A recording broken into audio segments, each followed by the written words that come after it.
श्री परमात्मने नमः।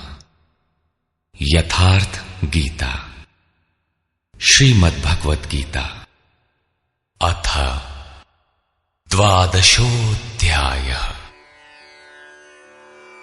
एकादश अध्याय के अंत में श्री कृष्ण ने बारंबार बल दिया था कि अर्जुन, मेरा यह स्वरूप जिसे तूने देखा तेरे सिवाय न पहले कभी देखा गया है और न भविष्य में कोई देख सकेगा। मैं न तप से, न यज्ञ से और न दान से ही देखे जाने को सुलभ हूं, किंतु अनन्य भक्ति के द्वारा अर्थात मेरे अतिरिक्त अन्यत्र कहीं श्रद्धा बिखेरने न पाए, निरंतर तैल धारावत मेरे चिंतन के द्वारा ठीक इसी प्रकार जैसा तूने देखा, मैं प्रत्यक्ष देखने के लिए, तत्व से साक्षात जानने के लिए और प्रवेश करने के लिए भी सुलभ हूं। अतः अर्जुन, तू निरंतर मेरा ही चिंतन कर, भक्त बन। अध्याय के अंत में उन्होंने कहा था, अर्जुन, तू मेरे ही द्वारा निर्धारित किए गए कर्म को कर, मत परमः, अपितु मेरे परायण होकर कर। अनन्य भक्ति ही उसकी प्राप्ति का माध्यम है। इस पर अर्जुन का प्रश्न स्वाभाविक था कि जो अव्यक्त अक्षर की उपासना करते हैं, इन दोनों में श्रेष्ठ कौन है? अर्जुन उवाच,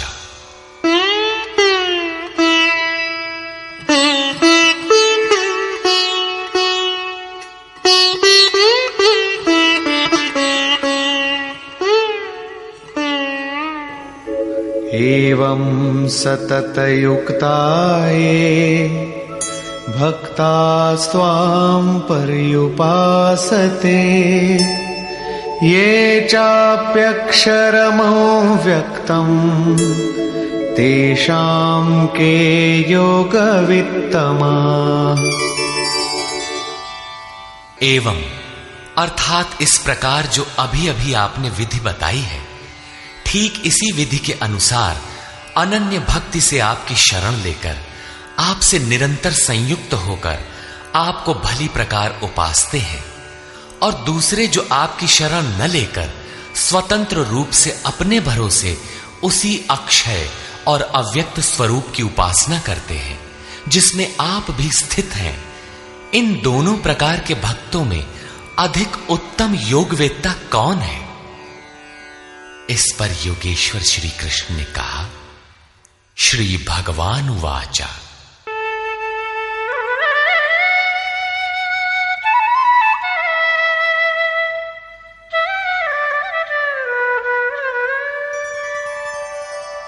मय्यावेश्य मनो ये मां नित्ययुक्ता उपासते, श्रद्धया परयोपेता ते मे युक्ततमा मता। अर्जुन, मुझ में मन को एकाग्र करके निरंतर मुझसे संयुक्त हुए जो भक्तजन परम से संबंध रखने वाली श्रेष्ठ श्रद्धा से युक्त होकर मुझे भजते हैं, वे मुझे योगियों में भी अति उत्तम योगी मान्य हैं। ये त्वक्षरमनिर्देश्यम् अव्यक्तं पर्युपासते, सर्वत्र गमचिन्त्यं च कूटस्थमचलं ध्रुवम्, संयम्येन्द्रियग्रामं सर्वत्र समबुद्धयः, ते प्राप्नुवन्ति मामेव सर्वभूतहिते रताः। जो पुरुष इंद्रियों के समुदाय को भली प्रकार संयत करके मन बुद्धि के चिंतन से अत्यंत परे सर्वव्यापी अकथनीय स्वरूप, सदा एक रस रहने वाले, नित्य अचल अव्यक्त आकार रहित और अविनाशी ब्रह्म की उपासना करते हैं, संपूर्ण भूतों के हित में लगे हुए और सब में समान भाव वाले वे योगी भी मुझे ही प्राप्त होते हैं। ब्रह्म के उपर्युक्त विशेषण मुझसे भिन्न नहीं है, किंतु क्लेशोऽधिकतरस्तेषाम् अव्यक्तासक्तचेतसाम् अव्यक्ता हि गतिर्दुःखम् देहवद्भिरवाप्यते। उन अव्यक्त परमात्मा में आसक्त हुए चित्त वाले पुरुषों के साधन में क्लेश विशेष है, क्योंकि देहाभिमानियों से अव्यक्त विषयक गति दुखपूर्वक प्राप्त की जाती है। जब तक देह का भान है तब तक अव्यक्त की प्राप्ति दुष्कर है। योगेश्वर श्री कृष्ण सद्गुरु थे। अव्यक्त परमात्मा उनमें व्यक्त था। वे कहते हैं कि महापुरुष की शरण न लेकर जो साधक अपनी शक्ति समझते हुए आगे बढ़ता है कि मैं इस अवस्था में हूं, आगे इस अवस्था में जाऊंगा, मैं अपने ही अव्यक्त शरीर को प्राप्त होऊंगा, वो मेरा ही रूप होगा, मैं वही हूं। इस प्रकार सोचते प्राप्ति की प्रतीक्षा न करके अपने शरीर को ही सोहम कहने लगता है। यही इस मार्ग में सबसे बड़ी बाधा है। वो दुःखालियम अशाश्वतम में ही घूम फिर कर खड़ा हो जाता है। किंतु जो मेरी शरण लेकर चलता है वो ये तु सर्वाणि कर्माणि मयि सन्न्यस्य मत्पराः अनन्येनैव योगेन मां ध्यायन्त उपासते। जो मेरे परायण होकर संपूर्ण कर्मों अर्थात आराधना को मुझ में अर्पण करके अनन्य भाव से योग अर्थात आराधना प्रक्रिया के द्वारा निरंतर चिंतन करते हुए भजते हैं। तेषामहं समुद्धर्ता मृत्यु संसार सागरात् भवामि न चिरात् पार्थ मय्यावेशित चेतसाम्। केवल मुझ में चित्त लगाने वाले उन भक्तों का मैं शीघ्र ही मृत्यु रूपी संसार से उद्धार करने वाला होता हूं। इस प्रकार चित्त लगाने की प्रेरणा और विधि पर योगेश्वर प्रकाश डालते हैं।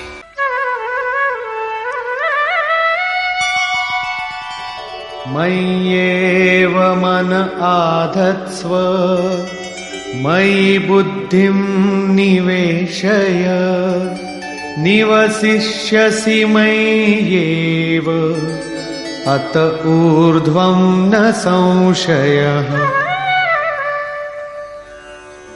इसलिए अर्जुन तू मुझ में मन लगा, मुझ में ही बुद्धि लगा, इसके उपरांत तू मुझ में ही निवास करेगा, इसमें कुछ भी संशय नहीं है।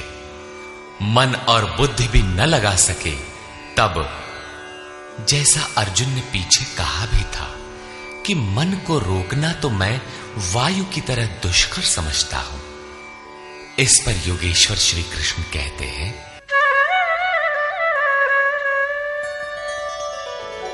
अथ चित्तं समाधातुं न शक्नोषि मयि स्थिरम् अभ्यासयोगेन ततो मामिच्छाप्तुं धनंजय। यदि तू मन को मुझ में अचल स्थापित करने में समर्थ नहीं है तो हे अर्जुन योग के अभ्यास द्वारा मुझे प्राप्त होने की इच्छा कर। अर्थात जहां भी चित्त जाए वहां से घसीट कर उसे आराधना चिंतन क्रिया में लगाने का नाम अभ्यास है। यदि ये भी न कर पाए तो अभ्यासेऽप्यसमर्थोऽसि मत्कर्म परमो भव मदर्थमपि कर्माणि कुर्वन् सिद्धिमवाप्स्यसि। यदि तू अभ्यास में भी असमर्थ है तो केवल मेरे लिए कर्म कर, अर्थात आराधना करने में तत्पर हो जा। इस प्रकार मेरी प्राप्ति के लिए कर्मों को करता हुआ तू मेरी प्राप्ति रूपी सिद्धि को ही प्राप्त होगा। अर्थात अभ्यास भी पार न लगे तो साधन पथ में लगे भर रहो। अथैतदप्यशक्तोऽसि कर्तुं मद्योगमाश्रितः सर्वकर्मफलत्यागं ततः कुरु यतात्मवान्। यदि इसे भी करने में असमर्थ हो तो संपूर्ण कर्म के फल का त्याग कर, अर्थात लाभ हानि की चिंता छोड़कर मद्योग के आश्रित होकर, अर्थात समर्पण के साथ आत्मवान महापुरुष की शरण में जाओ। उनसे प्रेरित होकर कर्म स्वतः होने लगेगा। समर्पण के साथ कर्म फल के त्याग का महत्व बताते हुए योगेश्वर श्री कृष्ण कहते हैं, श्रेयो हि ज्ञानमभ्यासाच् ज्ञानाध्यानं विशिष्यते ध्यानात् कर्मफलत्यागः त्यागात् शान्तिरनन्तरम्। केवल चित्त को रोकने के अभ्यास से ज्ञान मार्ग से कर्म में प्रवृत्त होना श्रेष्ठ है। ज्ञान माध्यम से कर्म को कार्य रूप देने की अपेक्षा ध्यान श्रेष्ठ है, क्योंकि ध्यान में इष्ट रहता ही है। ध्यान से भी संपूर्ण कर्मों के फल का त्याग श्रेष्ठ है, क्योंकि इष्ट के प्रति समर्पण के साथ ही योग पर दृष्टि रखते हुए कर्म फल का त्याग करने से उनके योग क्षेम की जिम्मेदारी इष्ट की हो जाती है। इसलिए इस त्याग से वो तत्काल ही परम शांति को प्राप्त हो जाता है। अभी तक योगेश्वर श्री कृष्ण ने बताया कि अव्यक्त की उपासना करने वाले ज्ञान मार्गी से समर्पण के साथ कर्म करने वाला निष्काम कर्मयोगी श्रेष्ठ है। दोनों एक ही कर्म करते हैं, किंतु ज्ञान मार्गी के पथ में व्यवधान अधिक है। उसके लाभ हानि की जिम्मेदारी स्वयं पर रहती है, जबकि समर्पित भक्ति की जिम्मेदारी महापुरुष पर होती है। इसलिए वो कर्म फल त्याग द्वारा शीघ्र ही शांति को प्राप्त होता है। अब शांति प्राप्त पुरुष के लक्षण बताते हैं। अद्वेष्टा सर्वभूतानां मैत्रः करुण एव च निर्ममो निरहंकारः समदुःख सुखः क्षमी। इस प्रकार शांति को प्राप्त हुआ जो पुरुष सब भूतों में द्वेष भाव से रहित, सबका प्रेमी और हेतु रहित दयालु है, और जो ममता से रहित, अहंकार से रहित, सुख दुख की प्राप्ति में सम तथा क्षमावान है।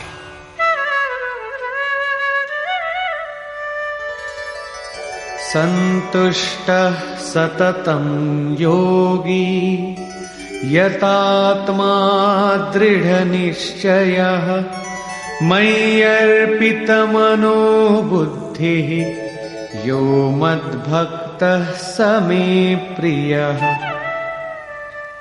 जो निरंतर योग की पराकाष्ठा से संयुक्त है, लाभ तथा हानि में संतुष्ट है, मन तथा इंद्रियों सहित शरीर को वश में किए हुए है, दृढ़ निश्चय वाला है, वो मुझ में अर्पित मन बुद्धि वाला मेरा भक्त मुझे प्रिय है।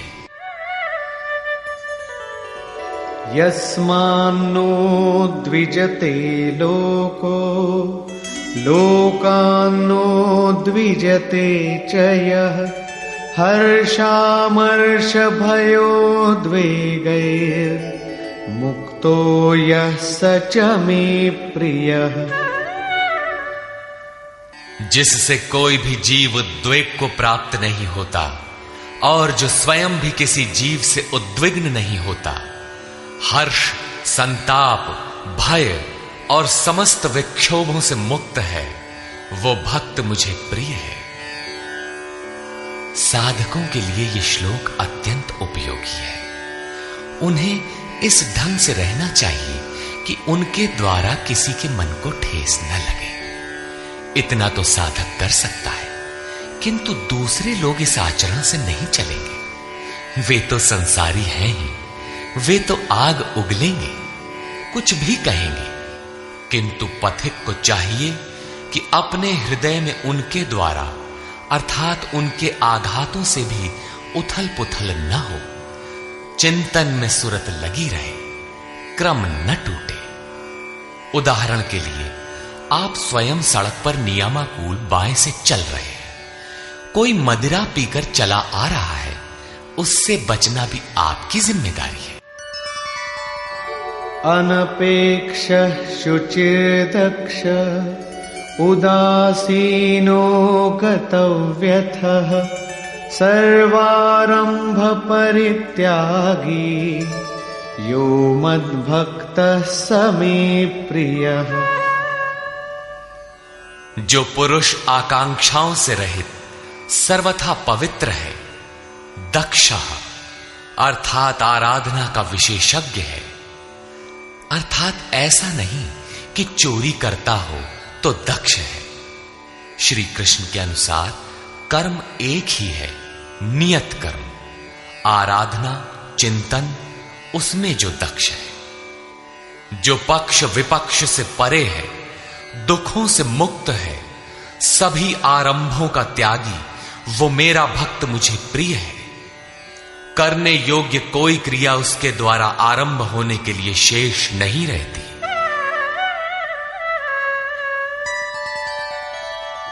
यो न हृष्यति न द्वेष्टि न शोचति न कांक्षति शुभाशुभ परित्यागी भक्तिमान्यः स मे प्रियः। जो न कभी हर्षित होता है, न द्वेष करता है, न शोक करता है, न कामना ही करता है, जो शुभ और अशुभ संपूर्ण कर्मों के फल का त्यागी है, जहां कोई शुभ विलग नहीं है, अशुभ शेष नहीं है, भक्ति की इस पराकाष्ठा से युक्त वो पुरुष मुझे प्रिय है। समः शत्रौ च मित्रे च तथा मानापमानयोः शीतोष्ण सुख दुःखेषु समः संग विवर्जितः।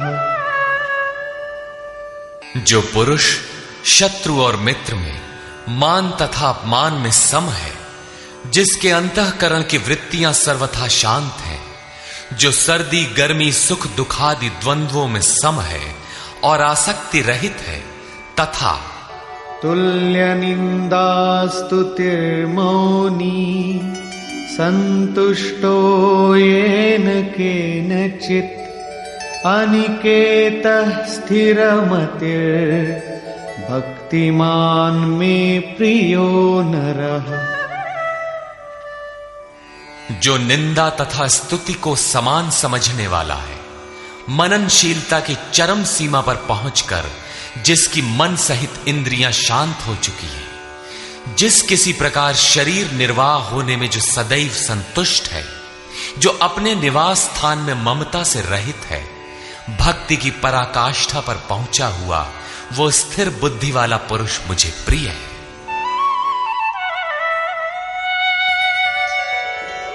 ये तु धर्म्यामृतमिदं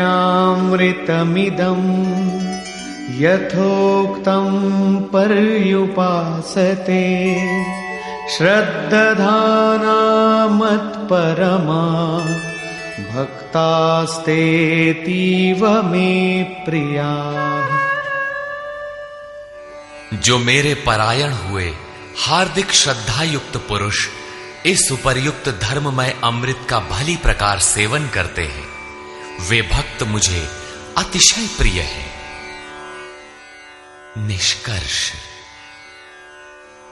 गत अध्याय के अंत में योगेश्वर श्री कृष्ण ने कहा था कि अर्जुन, तेरे सिवाय न कोई पाया है न पा सकेगा जैसा तूने देखा, किंतु अनन्य भक्ति अथवा अनुराग से जो भजता है वो इसी प्रकार मुझे देख सकता है, तत्व के साथ मुझे जान सकता है और मुझ में प्रवेश भी पा सकता है। अर्थात परमात्मा ऐसी सत्ता है जिसको पाया जाता है। अतः अर्जुन, भक्त बन।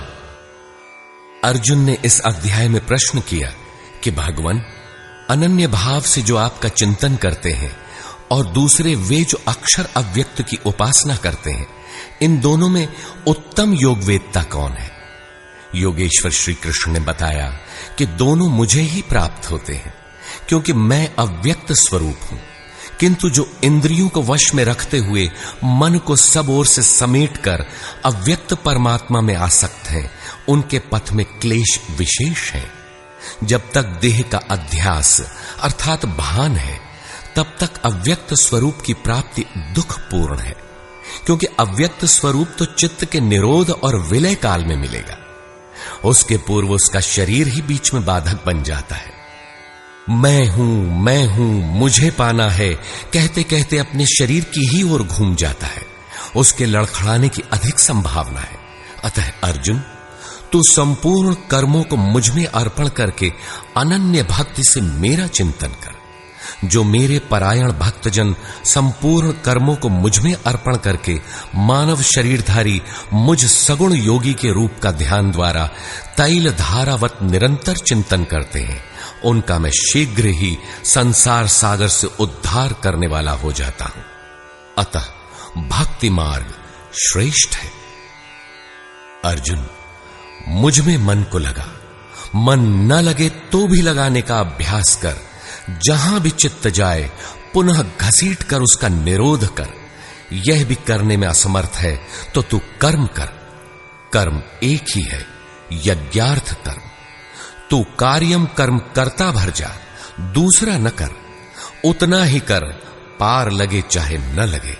यदि यह भी करने में असमर्थ है तो स्थित प्रज्ञ आत्मवान तत्वज्ञ महापुरुष की शरण होकर संपूर्ण कर्म फलों का त्याग कर। ऐसा त्याग करने से तू परम शांति को प्राप्त हो जाएगा। तत्पश्चात परम शांति को प्राप्त हुए भक्त के लक्षण बताते हुए योगेश्वर श्री कृष्ण ने कहा, जो संपूर्ण भूतों में द्वेष भाव से रहित है, जो करुणा से युक्त और दयालु है, ममता और अहंकार से रहित है, वह भक्त मुझे प्रिय है। जो ध्यान योग में निरंतर तत्पर और आत्मवान आत्मस्थित है, वह भक्त मुझे प्रिय है। जिससे न किसी को उद्वेग प्राप्त होता है और स्वयं भी जो किसी से उद्वेग को प्राप्त नहीं होता, ऐसा भक्त मुझे प्रिय है। जो शुद्ध है, दक्ष है, व्यथाओं से उपराम है, सर्वारंभों को त्याग कर जिसने पार पा लिया है, ऐसा भक्त मुझे प्रिय है।